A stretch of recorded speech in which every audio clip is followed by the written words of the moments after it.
All station, all flavors radio. Good evening, ladies and gentlemen. Welcome to the first ever premiere edition of VAR and Just Vibes. I have a guest presenter with me. I'll let him introduce himself. We're going to talk about many opinions, technology, banter, but not VAR. So, would you like to introduce yourself, kind sir? Yeah, thank you, Ken, for that introduction. Yeah, my name is Matt, alongside Ken, and for the next 90 minutes, we're going to be talking World Cup fever, ticket prices, travel plans, the quality of the pitches that we have in the United States, Canada, and Mexico, our plonkers of the week, which should be very fun and interesting for the viewers, for the listeners, and of course, our team of the week, because there's lots of candidates that have performed very well this tournament so far. Yeah. Excellent. Thank you very much, Matt, for your introduction of yourself. We are here for the next 90 minutes, as Matt says. We're initially going to be talking about everything World Cup. Please bear with us. This is our first ever edition, so there's going to be some gremlins, and we appreciate that. We're trying to get everything working. So as you can see, not everything is working, but we're working, which is the main thing, isn't it, Matt? Oh, it is. Definitely. Brilliant. So if you want to get involved, please send your thoughts in. You can reach us at allflavorsradio.com. All you need is a username and password. Bish, bash, bosh, you're in. You can leave a message. You can leave a mem, even a question or a thought about what we're going to speak about this evening. So here we go. Our first ever conversation. So the first thing we're going to talk about is, what is the World Cup, Matt? What is the World Cup? Just for those who may not be too au fait with it, just give us a brief rundown on what's involved in the World Cup. It's where all nations come together, isn't it, Ken? Nations from all continents, all over the world get to take part. I remember it used to be 32 team tournaments, but now it's gone to 48, which is amazing because other nations get to take part. There's some countries that I didn't even know that played football, no disrespect to them. And it's a very interesting tournament. It's an open tournament. It's where the minnows can surprise. And we have seen some surprises so far in this tournament. And I feel that I expect a few more surprises along the way. Excellent. We're kind of into the first week, so we're kind of... We've kind of out the stables a bit slow, but we're getting there. As Matt says, it's a worldwide competition. There's 48 teams. The host cities. Can anybody name the host cities? I know there's 3. Maybe we can leave that to you listeners. If you want to put the names of the host cities in the chat, we would appreciate it. If not, we can tell you later. It's a group stage format, as we know, and because it is a group stage format, there's always a shock. But let's just reflect on who do we think are the biggest favourites. So if you had to pick your favourites, which particular countries would you pick? Oh, good question. The teams that have stood out so far, obviously France, they put in a great performance against Senegal just a couple of days ago. It was a bit of a flat performance in the first half. It looked like both teams were cancelling each other out. But then France just went on a gear or two, and then they just knocked the stuffing out of Senegal. Senegal, they did battle well, but all told, the French team was just outstanding in the second half. The Mbappe goal, I hope you listeners have seen that goal, the third goal. It was an amazing goal, straight from the kickoff, really, to make it 2-1. I don't want to spoil it too much for your listeners. Another team that surprised me, not surprised me, that's performed well is England yesterday. It was quite a good reaction yesterday in the second half. They battled hard after being pegged back twice, and then the second half, it was just only one winner in that game. So England could go a long way in the tournament. I'm going to say they're going to win, but they did very well as well. Okay, so far, let's reflect on what you're saying. So you think France has got a chance? You think hot favourites? England? Did you say England? They'll be up there. It pains me to say that with my Scottish t-shirt shirt I'm wearing at the moment. They'll be up there based on the second half performance. Their attacking threat is really good. Their defence might be a problem in the latter stages of the tournament. But there's a few other teams as well. Germany did well against Curacao. Apologies if I pronounced that wrong. They just steamrolled over Curacao, and it got to the stage where I felt sorry for them. But they're at the tournament as well on merit, so I wish them best for the next 2 games. But Germany will be a threat as well. Excellent. So that's 3. So we've got, so far, he's mentioned France, England and Germany, and would give one more? Could you give us one more? I'm going to say Spain. I know they held to a surprise 0-0 draw with Cape Verde. Fair play to Cape Verde. They were amazing in that match. They defended valiantly, and they just played the game with heart, passion and desire. I know Spain couldn't break them down, but I feel like Spain will come on strong in the latter stage of the tournament because they don't do very well in the first game. They always seem to perform in the latter stages and after the first group game. So maybe they're acclimatising to the climate over there, because I know in certain parts of America it is really, really hot, very humid, and maybe they just need a bit more game time to get acclimatised. Okay, cool, thank you. Maybe listeners, if you are listening, wherever you are, maybe there's teams that you feel may make the semis, the finals. You might have a couple of teams that you've kind of looked at and think, they look ready. So again, if you feel that there's a couple of teams, you might agree with Matt, you might disagree with Matt. Maybe there's the teams that he's mentioned or not mentioned that you could put in the chat. Let us know. See if you agree or disagree with his choices. For me personally, there are a number of teams that I noticed. Sweden, for example, they didn't look too bad. Norway looked strong, physical. Very strong. England, as we know. Spain, we talked about. France, definitely we talked about. Belgium were a bit disappointing for me. I think it's just first game of the tournament for possibly them. So maybe there was a few nerves around because they were favourites to win that match. Possibly, I know Egypt's a really good side. Yes, they're a very good. And again, there's some dark horses out there. I think one of the teams that may shock us or may not. Argentina look good. They were awesome. The Argentina look good. I'm not sure about the other South American teams. Brazil are yet to click, I think. I felt Morocco was the better side in that match, especially in that first half. The goal for Vinicius, quality goal, great goal there by him, but that came out of nowhere. All in all, Morocco was all over them. I thought, is it going to be 1-0? I thought, was it going to go to 2-0? Was it going to 3-0? And then they got pegged back in the second half. I don't know if it was the heat or... It just seemed like they were just cancelling each other out and then just didn't want to lose the game. I think as well, and plus we got the African nations, Côte d'Ivoire. They didn't look too bad. Yeah, they looked all right. Senegal didn't look too bad. Didn't get overrun. So there are teams within the World Cup that could surprise us. Whether they go all the way is another matter. But again, if I had to reflect on who I feel would I would say France looked very good, and England looked very good last night. Spain maybe, Germany maybe, but I'm going to go with. I think I'll go with France. Oh, you're going to go with me on that one, Ken? Yeah, I think I'm going to go with France, but. You never know. It's just the first stage of group games. Group games 2 are coming up.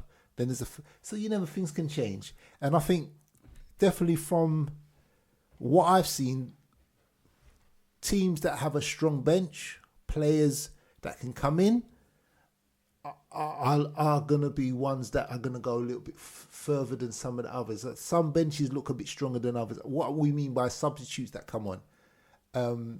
Some of the teams look like they have quality players to bring in if they need to change the game.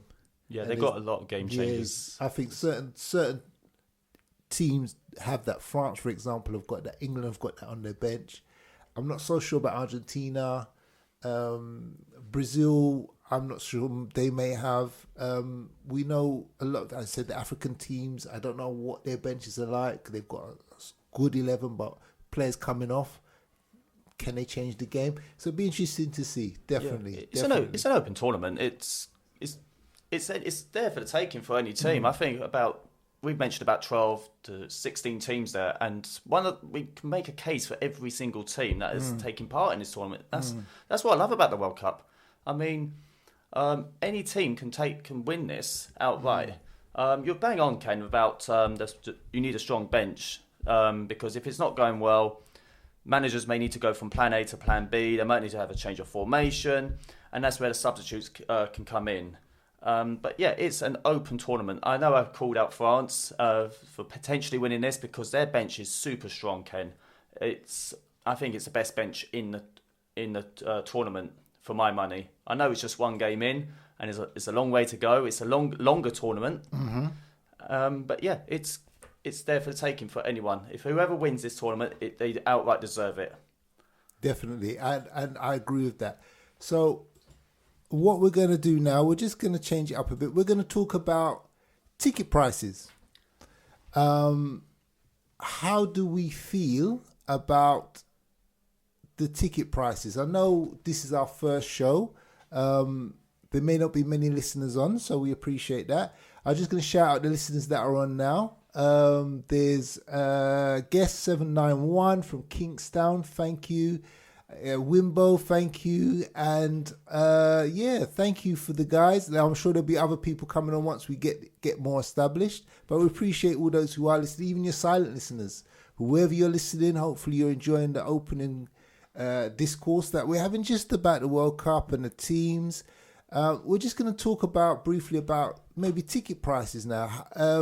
Just how do you feel at the moment about how they've managed the ticket prices regarding the World Cup?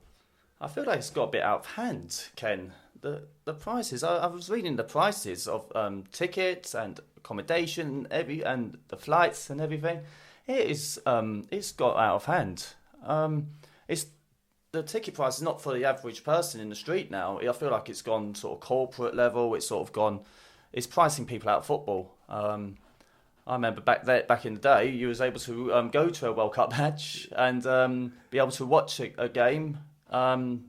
Flights were good, reasonable prices. The tickets were competitive prices. It was good. It was a bargain back then.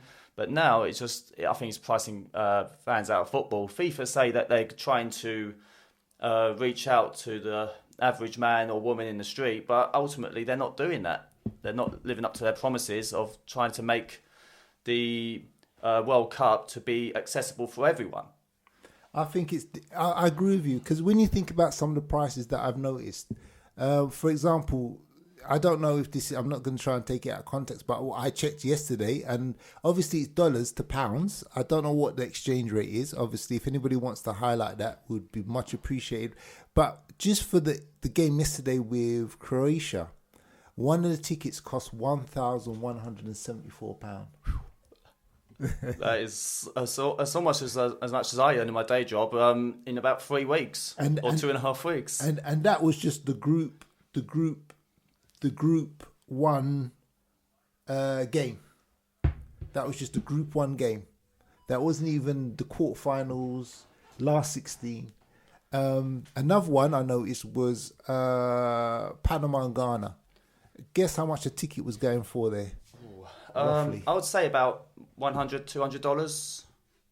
Well, I got it in pounds. Oh, but yeah, you can. Well, they said the group games. You're quite right. It's between $660 and $710. Oh. Supposedly. So I don't know what the exchange rate is. I haven't checked, but we can maybe during the break we can have a little look at that, and then we can kind of gauge it what it'd be in pounds. But definitely for the Croatia England game, it was £1,174. For one match. For one match. For the Ghana one, it was £437. That's Ghana Panama. I'd like to know how much that is per minute. You're watching a 90-minute game. Yes, there's a hydration break in between. You get about another 7 or 8 minutes added on time. what is that in the minutes? So £1,174. Is that right, Ken? Yep.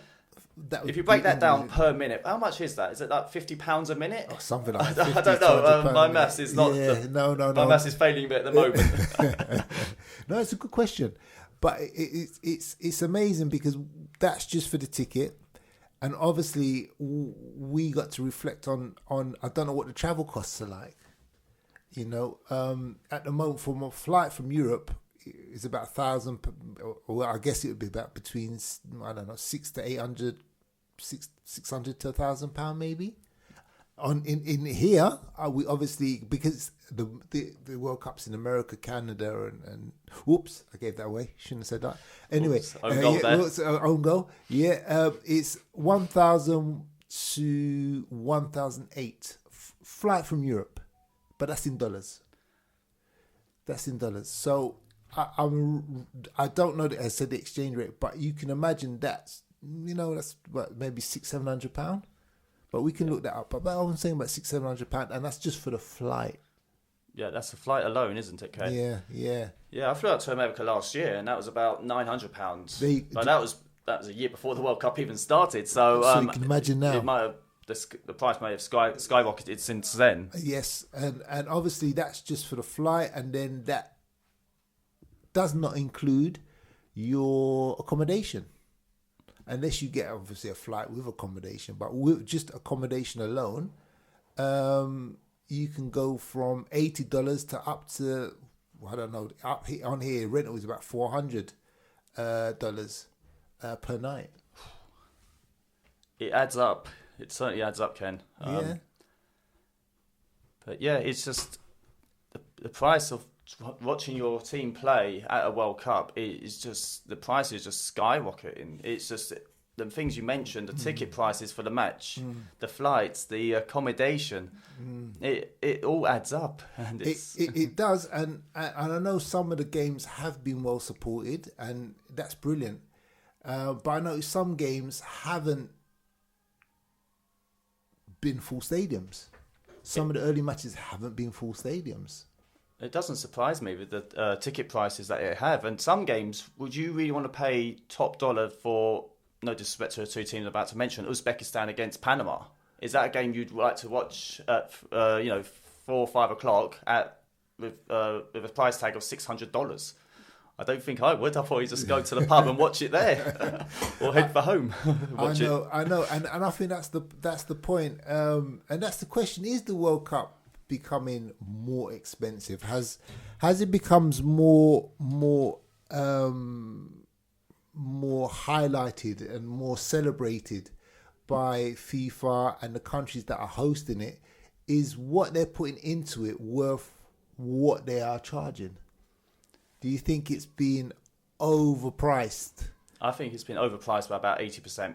And that includes everything that you've mentioned and highlighted, Ken, regarding the hotel prices, the match ticket prices, the flights. I think it's 80% too expensive because it's just pricing out the loyal football fans that go to matches all the time. And because it's too expensive to travel to America these days, I believe that the prices are just too much for those fans, and they have no choice but to watch it at home.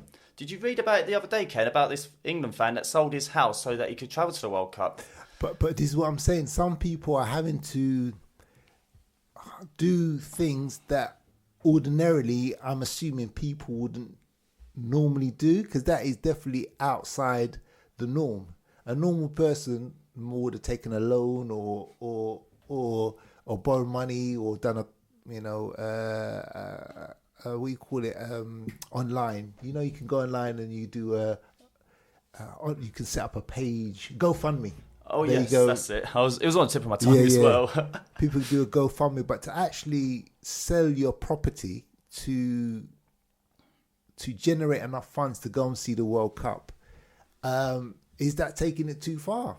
Is that because the World Cup is becoming too expensive and people are finding different ways, because they're desperate to get there, to fund that habit? I think that's the lengths that fans have to go to now. The England fan that I've mentioned, I think he sold his house for about £350,000. If I read that right. I think your listeners will know who that fan is, because I think that gentleman's gone to about 8 World Cups for England over the last few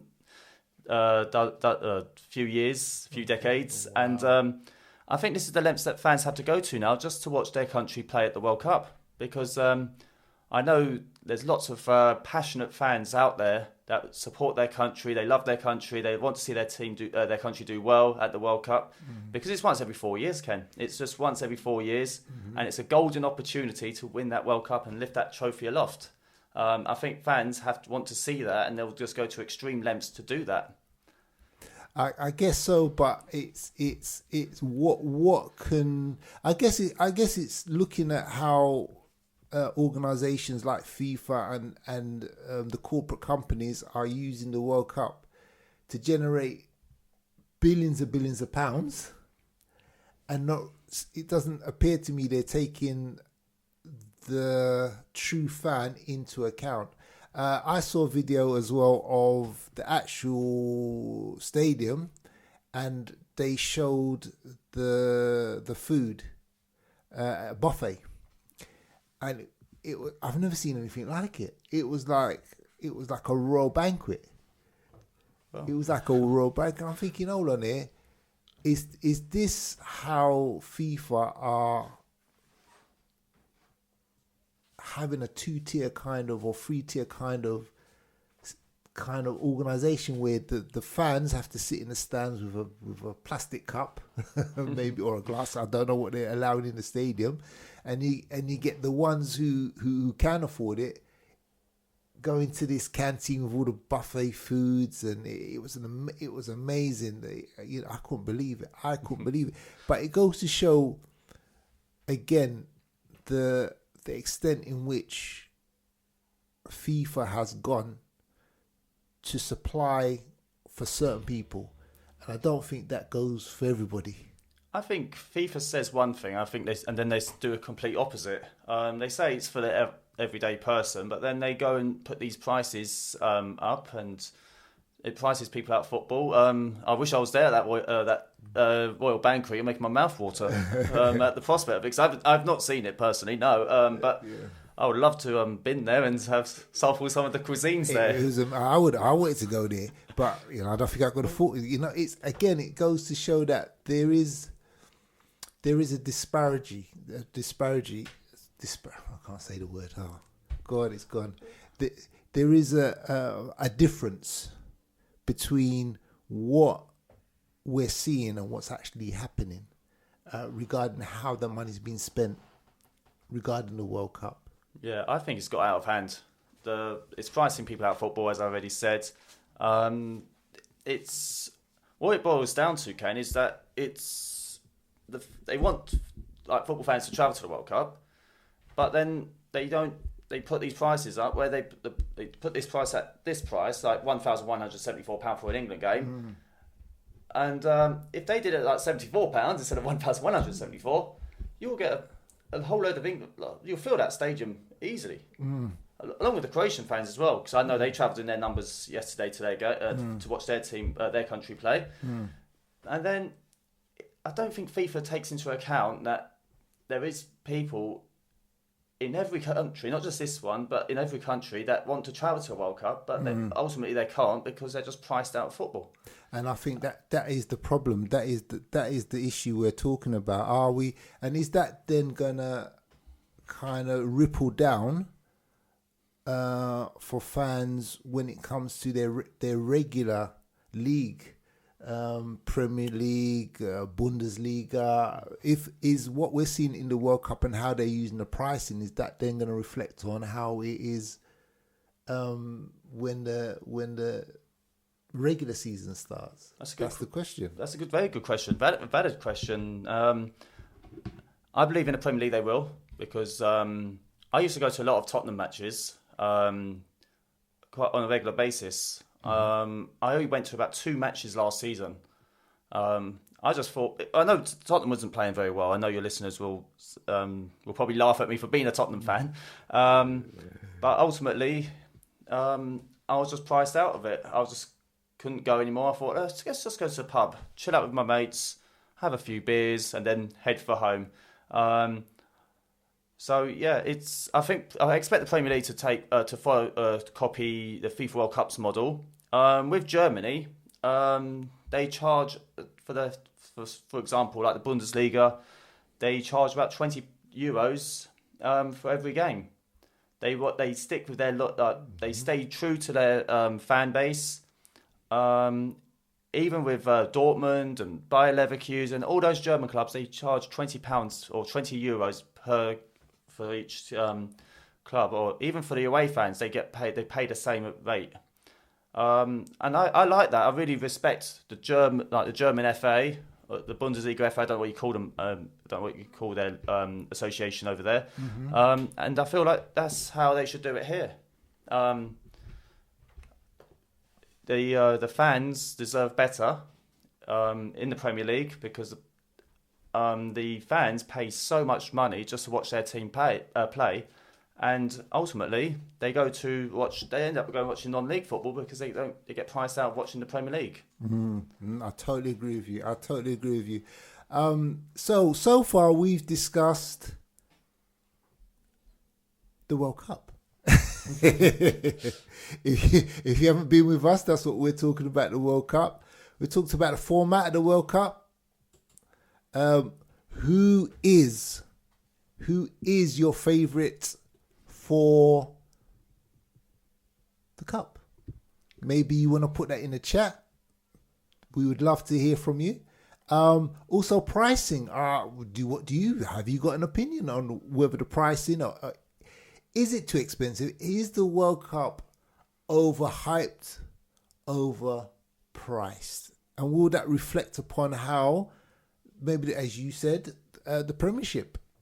At the moment, some people can't even afford to go to the games no more. They go to the pub, watch it live. Is that a reflection of things to come regarding the World Cup and maybe football in the future? Football not for everybody, just for the who can afford it. Yeah. Live games. Just go to the talk. Just welcoming guest 26282, guest 439, guest 791 out of Kingston, at 493 out of Bristol, 282 out of Eastleigh, and Wimbo from Venus and Hayes. Wow, 2 places at one time. Brilliant. What we're going to do, we're going to go to a short break, and then on the other side, we will be back. The People's Station. All Flavors Radio. I will not accept the $100,000 compensation from FIFA. This payment cannot replace the honor of representing my country, nor can it make amends for the humiliation I have endured. Although I was unable to travel to the World Cup through no fault of my own, FIFA has considered my situation, and President Infantino has decided to pay my salary regardless. But they should not be paying on behalf of those inhumane dictators. I passed all of FIFA's selections, training, and preparations, yet those 11 hours in customs erased everything. The questioning by FBI agents, the rummaging through my bags by customs officers, the cold lie detector and ECG machines attached to my body, this unfair treatment was solely because I am from Somalia. No amount of money can compensate for that. Everyone back home sees me as a national hero. In the end, I let them down, but I will not be broken. UEFA has appointed me to officiate the UEFA Super Cup this August. Okay, thank you. That was 2 anthems there. I don't know which one you like better. I know which one I did. I liked. One was the England one. I don't know where I got that from, but it was interesting. And the other one was Burna Boy and Shakira, which was the national anthem for the World Cup, if we can say that. Which one did you prefer, Matt? I like the anthem for the World Cup. That was I was really getting into it. I was like swinging my hips. I felt like having a little dance and looking to jive. And even though I'm not the best dancer in the world, people think I'm looking for my keys if they see me dance. No, it's crazy. It's crazy. Well, that little segment about the referee there takes us nicely into what we were going to discuss next. What did you think about what he discussed? regarding how he was treated? It wasn't nice. It was not nice hearing what he had to go through just to get there. As he said, he went through the selection process. He ticked every box to be eligible to referee at the World Cup, and then it was not nice viewing. It was not nice treatment that he endured. I know he got £100,000 compensation, but I don't think that's just a drop in the ocean. He should be compensated a lot more. He was not treated fairly. He's not going there to commit any wrongdoing or anything like that. He's there to officiate matches at the World Cup, and he was known as Africa's top referee. So yeah, it's very unfair on him for him to go through that. There's a few people that need to be held accountable for what they put him through he's a top FIFA referee. I think that more should be done, and more people should be held accountable. It was interesting the way he was treated as well. Just reflecting on what he was saying, he was taken into a room. He had, I think, a detector put on him. He was probed. He had his suitcases opened. He didn't really, I don't even know if he really got any kind of legal representation. And they basically said, no, we're not going to allow you to enter after FIFA ratified him as a World Cup referee. That's shocking. And it wasn't just him as an individual who was treated like that. It's interesting that he said about £100,000. He said they're going to pay him anyway. They're going to give him his match referee fee, which is understandable. But he didn't want the money. He said he doesn't want the money. What he really wants is obviously an explanation and an apology for why he was treated the way he was. Yeah, which is fair, because it's up to ultimately it's up to him what he wants out of this. I think he just wants to referee the games to the best of his ability. I've never seen him referee, because I don't think I saw him at the African Cup of Nations. I may have seen him, but I'm not sure because I didn't watch all the matches at the AFCON early in the year. I think he probably wants this situation to be over. I think he wants the situation to be dealt with. He wants FIFA to be seen to be doing something, or the governing bodies. I think he just wants to see them do something so that he is less satisfied. At the moment, he's not satisfied with what's going on. Because if this could happen to one referee, it will happen, or to a team or to players, it will happen to everyone else. This situation. I totally agree with you. I think as well. I think it's not just like I said. I agree with what you're saying regarding him, but I don't think that's an isolated incident. I think there was a number of people who we might not have even realised or recognised. There might not be a named person. I think because he was a named official, and it happened to him, it came out in the public domain. Yeah. It's the same with, is it the Iraqis? Because Iraq are in war with America. Yeah. And the Iranians, the Iranians, that's correct. And what they've been doing, they've been actually allowing them to come in to play the games, but not allowing them to stay, and shifting them back to Mexico. So they come to play the game, and then they're shifting them back because they're not allowing them to stay in the country. Yeah, I saw that the other day, that they have to basically go to the match and they return back to Mexico. Yeah, it's like a 1-day visa, or I don't know what it's called. It's just to play the game. It's just literally to play the game, and that's interesting because the referee has spoken up.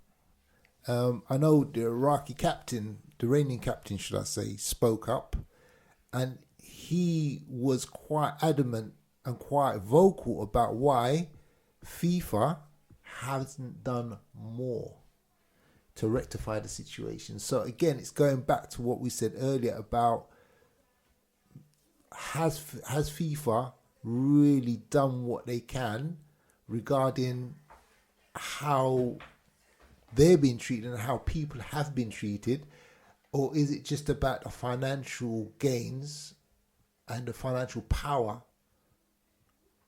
above humanity. Yeah, I don't think they've done enough. Pure and simple. I think it's been happening for years. Even when Sepp Blatter was the FIFA president, apparently he took lots of bribes and stuff like that. That's why we had the World Cup in Qatar. We had the World Cup in Russia. We had in Brazil as well. And Brazil's crime rate was off the charts. I don't know how it is now there because I don't really follow Brazilian coverage over there. But yeah, I just feel FIFA they need to show that they're doing what they need to do to help people. Like the Iranian captain, the Somalian referee, and the spectators that came to America. Because I heard some Scottish fans travel to America. They had their ESTA or ESTA visa approved. They got to the airport, whichever airport they got to, and then they just got turned down after making all those travel arrangements, paying all the hotel costs and everything, and then they got turned away and they weren't able to travel. I know. Who was it that the Scottish FA, is it, or the ones that they're trying to negotiate with the US Embassy in London to try get it resolved so that the Scottish fans can see their team play. So it's affecting a lot of people globally. So it's not just like Iranians and the Somalian referee, it's European football fans as well, and I'm sure it's happening to other people that we're not aware of. And it's weird because the FIFA are giving the impression when you see the adverts or when you see the opening ceremony that it's an all-encompassing game. Everybody's welcome, but that's not really the case, is it? We're seeing that they're cherry picking because of the situation with certain countries. They're treating certain people differently, depending where you're coming from. And it's interesting that nobody's actually talking about what's actually going on with those countries. Like America's basically bombing a country and saying, you've got to basically do what we tell you to do. Otherwise, we're going to annihilate your country.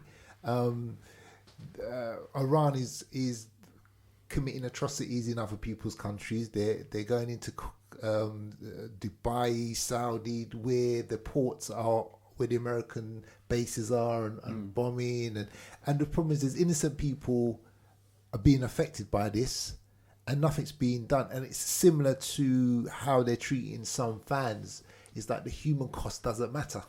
Yeah, I totally agree. Ultimately, I don't know if you've seen that when the teams arrived in either Canada, Mexico, or the United States. In Canada and Mexico, they would give the teams that travelled, that landed there, they were getting like I don't know if you saw it. The Mexican there was a Mexican band that greeted the team that arrived at the airport. I can't remember which country it was that arrived, but they were giving them like the Mexican culture and everything. Canada did a similar thing, but when teams travel to the United States, as soon as they get off the plane, the second they get off, they step foot on American soil, they're getting they're getting searched from head to toe. They're checking their belongings, the sniffer dogs, everything. I know every airport security has. Totally understand that you've got to make every protocol. Mm-hmm. But I'm getting the vibe that most teams that are competing in the USA are not being felt welcome. I know it's strong words to say, and I feel like the teams in Mexico that are competing in Mexico or Canada, they are being welcomed. They're like, welcome to Canada, welcome to Mexico. Mm-hmm. I hope you enjoy your stay in Canada and Mexico, and good luck to you in the tournament. But USA, I don't feel that vibe is there. Yeah, and it's true because there's a player called Thomas Partey, who was an ex-Arsenal player who plays for Villarreal now, I think, in Spain. And he plays for Ghana. Yeah, Ghana. And he wasn't allowed access. He's gonna have to miss. You don't know how many games he's gonna miss because he wasn't. His visa wasn't allowed. And I think that was that Canada. I think it was either Canada or America. I think it was Canada that they declined him to come in for whatever reason. I'm not sure what the reasons are. Obviously, there's a court case going on regarding him. But it goes to show that there is still a lot of issues regarding people wanting to travel. And it'd be interesting to see what happens when the round of games are finished and teams may have to move somewhere else. How is that going to affect the fans? It will affect and financially, players possibly. Yeah, financially, the fans will be out of pocket because wherever the team goes, they'll go with them. No questions asked. But they'll be out of pocket. They'll have to make alternative arrangements. They have to look for accommodation nearer to where they've been relocated. Do you feel the teams that have that travelled to the United States have been made welcome at this World Cup? I think it's, at the end of the day, it's an exercise in showmanship. They're doing what they have to do in order to make sure the World Cup is seen as the World Cup. They're not allowing anything like we're discussing to deviate what they need to be doing. They spent billions of pounds on advertising. You got billions of pounds from companies who sponsorships. So they can't afford for it to be things to detract away from the World Cup. So a lot of what we're saying is happening, but it's not being dealt with by FIFA because FIFA are focused on the World Cup. We know America is standalone. They will allow or not allow someone to come into their country. They have their own policy. So there's not much control over what's happening, but at the end of the day, as you can see with that referee, it still doesn't make it right. There's still issues, but those issues will not be dealt with while the World Cup is how it is, because it has to be seen as the greatest show at the moment on earth. In other words, better words that I can find, and as that referee says, he's been given to ref the Super Cup, but they've basically said, well, we can't do it, but here we'll give you this. You can have the Super Cup. You take the Super Cup. Not the fact that they stood up for him and said, no, you're wrong. You need to let him in. But, you can ref this game. Well, after the World Cup, you can ref that game. But to be honest with you, sweep it under the carpet. Sweep it under the carpet. I was just thinking about what you said there. He was given the opportunity to referee at the World Cup, and every referee in the world would want that opportunity, and that was taken away from him. To give him the Super Cup, all in all, it's just a glorified friendly at the end of the day between the UEFA Champions League winners and Europa League winners. That does not make up for him being probed and interrogated for 12 hours. Was it, Ken? 12 hours? Yeah. Non-stop. That doesn't make up for it. That I'll be livid if I was in his shoes. Going from potentially refereeing England, he could have refereed England-Croatia yesterday for all we know. But now he's been given the opportunity to referee PSG against Aston Villa. That is just night and day. I don't think the apology, the compensation fits what he has lost. No, I totally agree with you. I think they've basically said,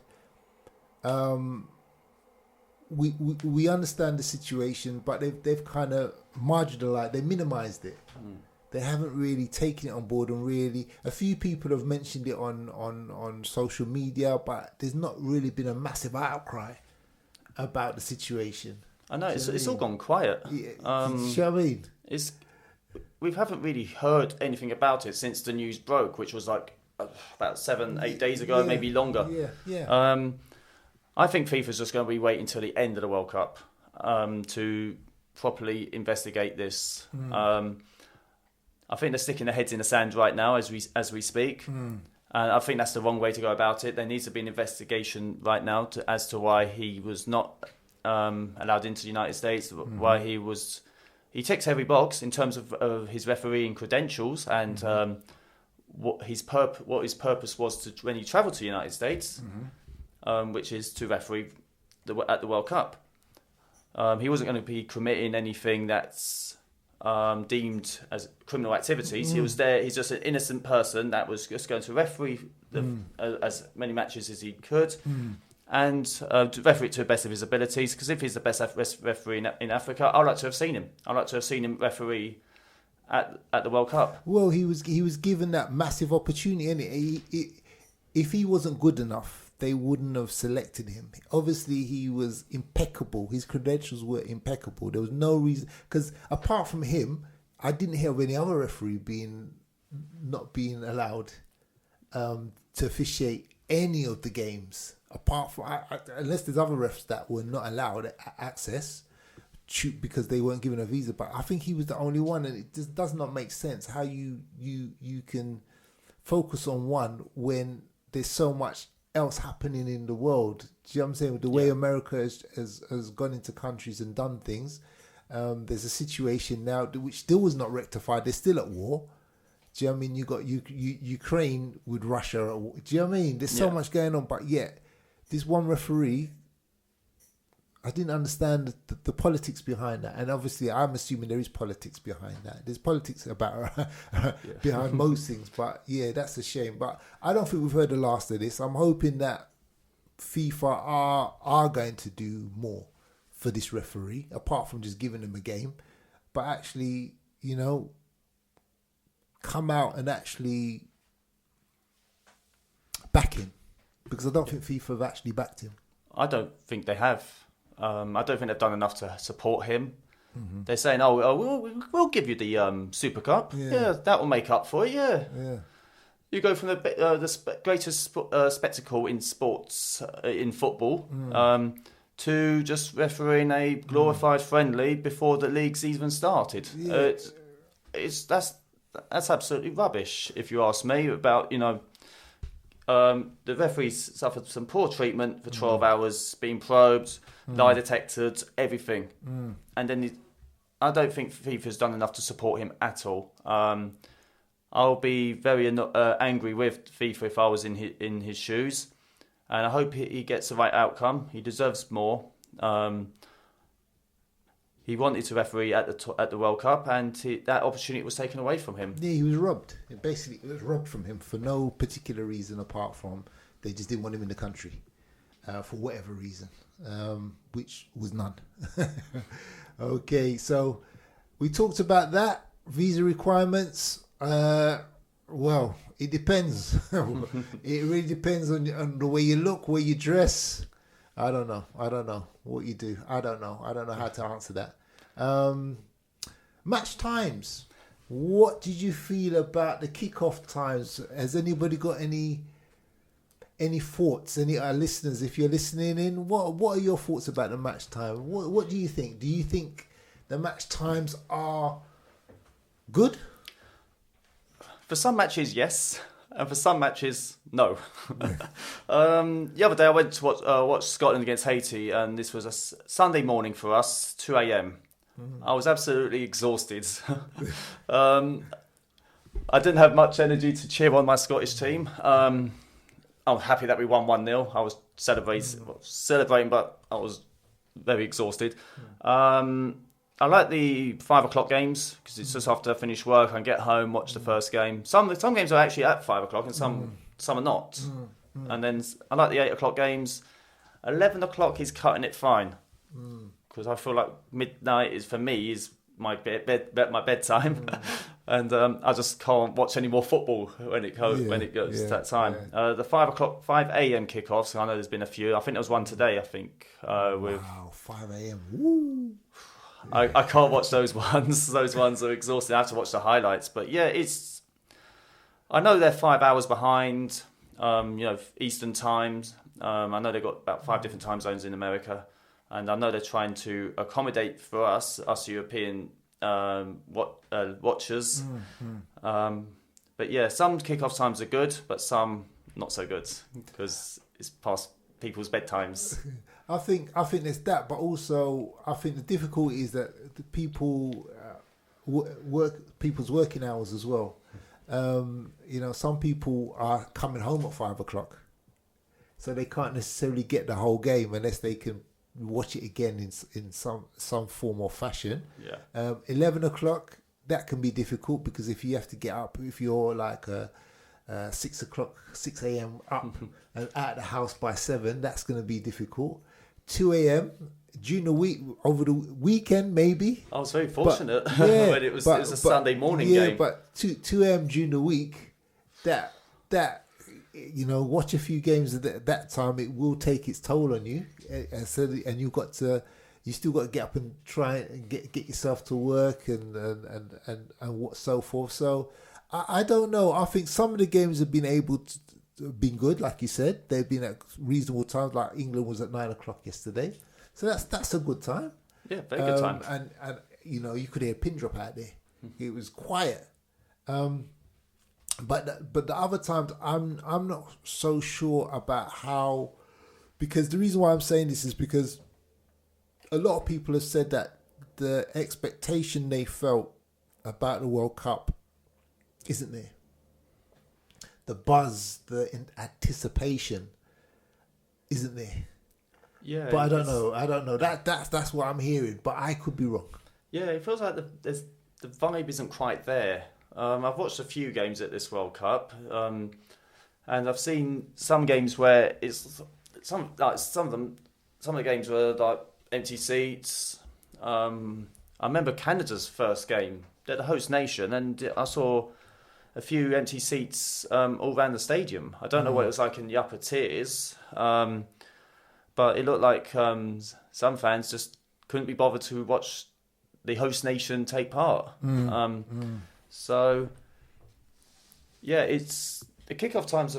It works for some teams, but it doesn't work for others. Also, some fans and not for others. The fans, especially in Europe, they have to get up at silly o'clock. Yeah. It's I can't remember who played this morning. I know it was a 5 o'clock game. It was a good game. It was. Well, 5 o'clock, I'd have been dreaming of it. Yeah, I think it was Uzbekistan and Colombia. I think it was. Yeah. They were I believe they were 5 o'clock kickoff here. Wow. I know some Colombians live in London or live in England, and yeah. they had to get up at that time. It's crazy. I think, like you said, I understand why they might have done it, because obviously the hydration, the heat, it's needed. You have to be hydrated, but the heat will affect more so on the Europeans, more than South Americans. The African nation countries are used to the heat. South America is quite hot. Europe is hot, but it fluctuates. Yeah. So I can understand, but at the same time, as I said, I just don't feel the same. I just don't feel there's that same kind of hype around this World Cup from what I'm seeing. From the stadium supporters, in the stadium, there seems to be the hype, but it's not like the last. It just doesn't seem. It doesn't feel the same. It just doesn't feel the same. I don't know if that's because of the slots that the matches are kicking off in, or as you said, it could be. There's 48 countries, so the time zones are going to be different around the world. It is. So it must have an impact on the individual fans watching around the world. There must be an impact. Yeah, I think it depends on who's playing. Not to sound biased, but when I watched the Scotland-Haiti game, all I could hear throughout minute 1 to the last minute was the Scotland fans cheering on their side. Even when they were singing the Flower of Scotland, it was deafening. Even though I was singing it myself, but I heard the fans singing the national anthem along with the players. Yeah. It was louder than me. So I felt the vibe there with Scotland. Haiti played their part as well. They brought down a few thousand fans, and they were singing as well. I heard they were cheering on their team as well, and I wish them the very best in the World Cup. I think it just depends on the teams that are playing. Maybe the vibe will be there when it reaches the knockout stages, like the last 16, the quarterfinals, semi-final. Everyone will want to be at these games. Maybe it's because it's the first group game of the World Cup. Maybe some fans are not feeling it yet. So maybe as the tournament goes on, there'll be more bums on seats, and the vibe will be there eventually. Well, let's hope so. Let's hope that it does pick up. The vibe does pick up. People do get a bit more excited. Maybe, like you said, as the tournament goes on, there might be some dark horses in the tournament that may get the juices flowing and get the individuals or the people who are not at the stadiums, are watching from TV and are watching from their country. They might get a bit more infused, but at the moment, it just seems to me that it's not as, it's what's the word? It's just not as captivating as I feel it could be. I don't know. There's something missing. I think there's something missing. I could be wrong. If you're out there, drop us a line. If you think we're wrong, or if I'm wrong, I'll be happy to admit it. But I don't think I am. I think there is something missing at this World Cup. So yeah, let's see what happens. Let's see how it pans out. What we're going to do now, we're going to just take a short break, and then we're going to come back with our Plonker of the Week segment. Welcome back. I hope you're still with us. We're going to our next segment, which we call... Matt, what do we call it? Oh, we call it the Plonker of the Week. So it could be someone in the sporting world that has been a bit of a plonker.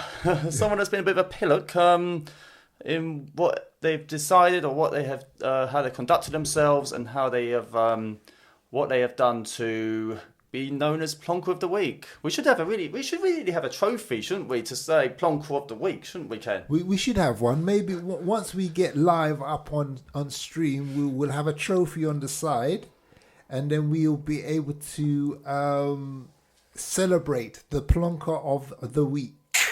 So, Ken, tell me, who would you say is Plonker of the Week, and your reason why? So, nominee number one. Well, my nominee number one is, we'll go with the first one, and I'll let you do the second one. Sure. And the third one is I know you know the third one.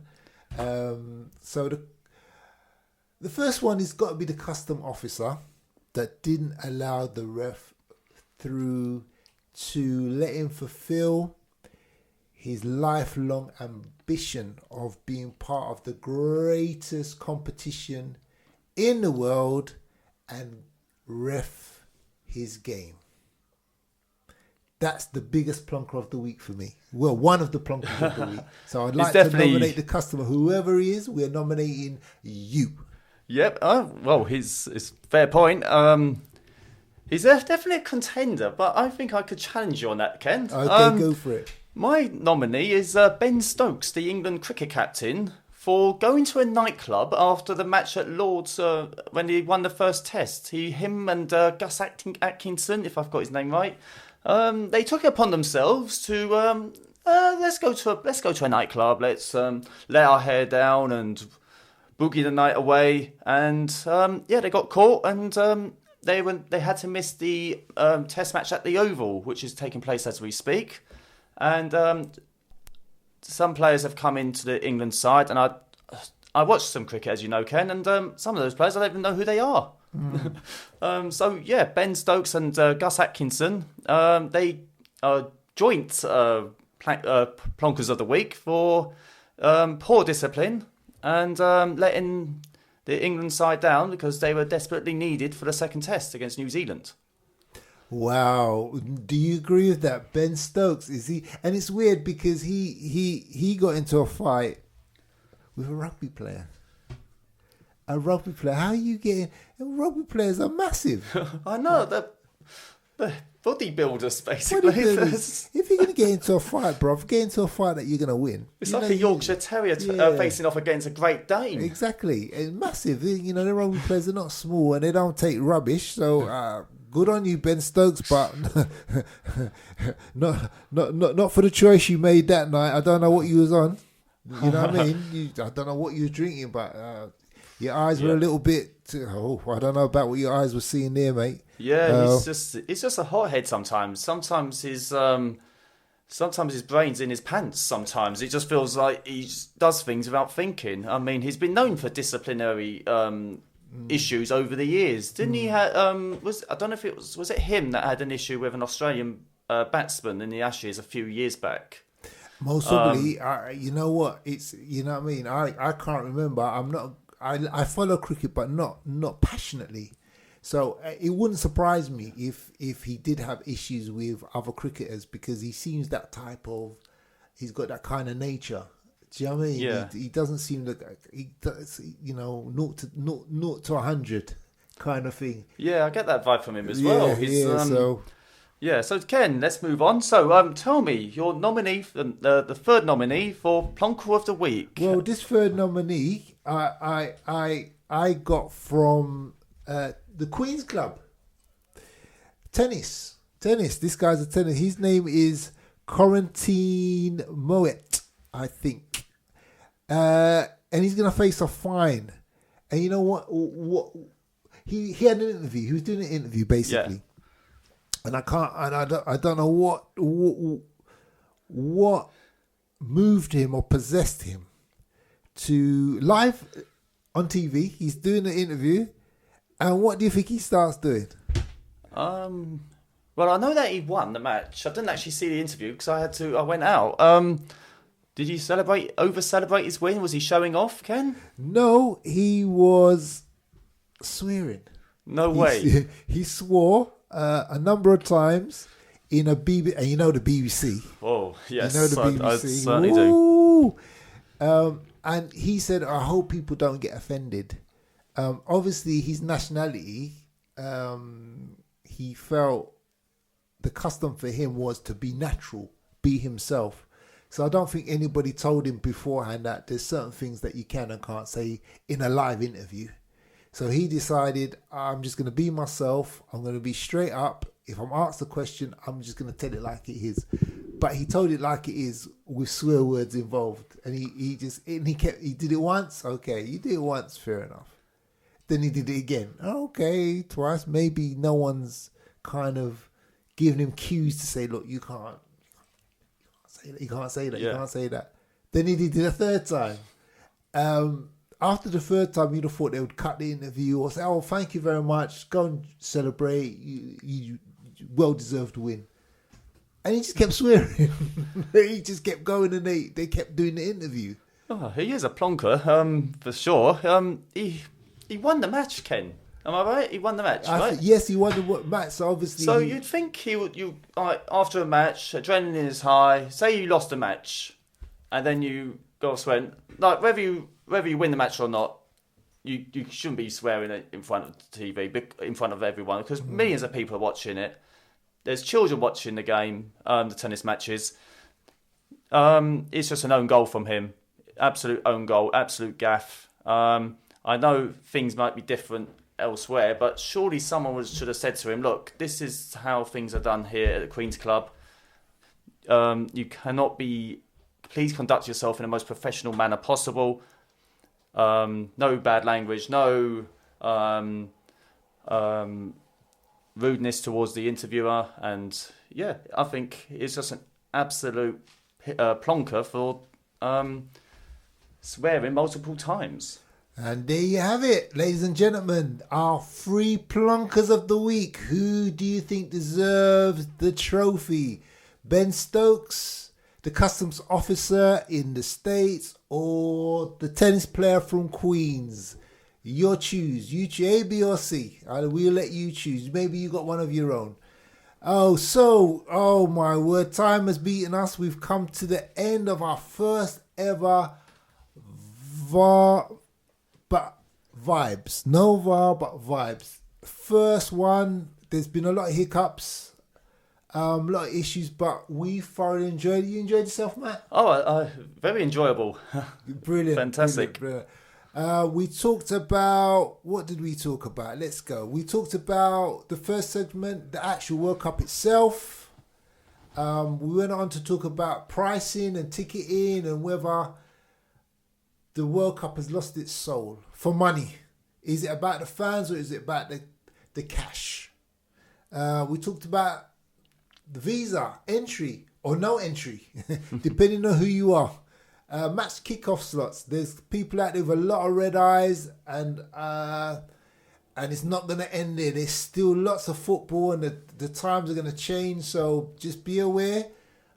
We all got commitments. So you just got to find a balance. But I hope you're enjoying the games anyway. I just think there's something missing. Maybe not. We'll see. Hopefully it will improve. Then we went on to finish off with Plonker of the Week. And we've nominated our 3 Plonkers. I hope you've enjoyed it. This is me, KJB, saying goodbye. And yeah, Matt, and see you next time. We'll see you next time on VAR. No VAR, but vibes. Thank you very much and good night. Good night. And thankfully, not everything needs to be checked by VAR. Thank you.